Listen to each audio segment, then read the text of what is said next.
Well, in this very first painting lesson and right through the series, I'm going to pop in and I'm going to interrupt the lesson. And here I want to point out a few things that are mistakes commonly made by students when they first start painting.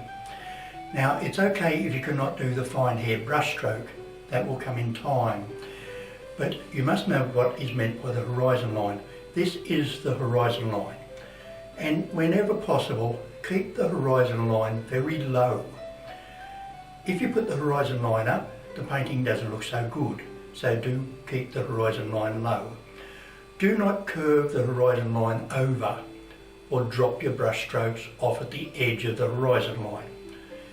Also, these little flowers on the ground here, they can be made big in the foreground and smaller in the distance, which really adds a lot of depth to a painting. Enjoy, relax, and see how you go with this very simple little lesson. So, this is your very first painting lesson. In this lesson, we concentrate on learning to use the fine-haired brush and painting fine lines. You will need to thin your paint to get very thin lines. Also, we learn to hold the brush with 2 fingers and let the brush paint the branch. Don't try and control it too much.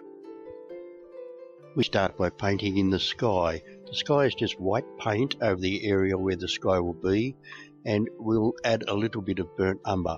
I'm painting on prepared artist canvas. Don't paint big pictures.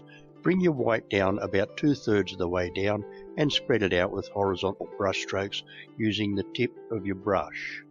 We then add the brown from the top down with crisscross brush stroke. I didn't clean my brush then, maybe you should wipe yours clean before you pick up the brown.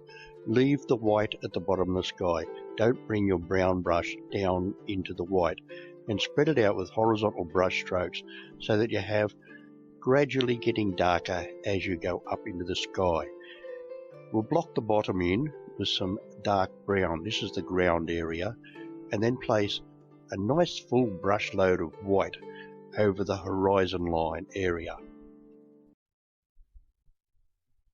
Wipe your brush, pick up more paint and darken the bottom very dark down where our feet are. With the fan brush, touch it on and off along the horizon line to give us little grass. And when we come down into the bigger grass, which is right at our feet, you put the brush on and push it up and off. I need a bit more paint there to get it nice and dark in the corners, very dark in the corners and sloping into the picture. With a little fine hair brush, I've loaded it with 2 colours. You put white on one side and dark on the other.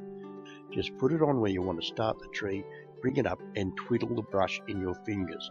The white and dark will come off the brush, giving you a splendid branch effect. Always have dark on the ground underneath the tree. Slope your tree into the picture. Don't put it right in the middle of the painting.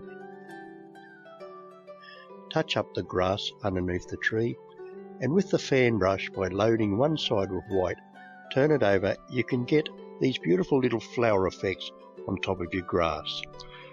Let's put another tree in the distance. This tree, of course, will be smaller, and therefore you need to use the very tip of the brush.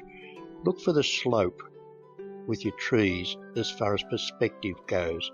We'll talk more about perspective later. Here's the few things you should keep in mind while painting this picture. Keep the white in the middle, the dark in the corners, and don't worry too much about things missing like the bottom of that tree or your branches not being so good. Don't worry about the distance.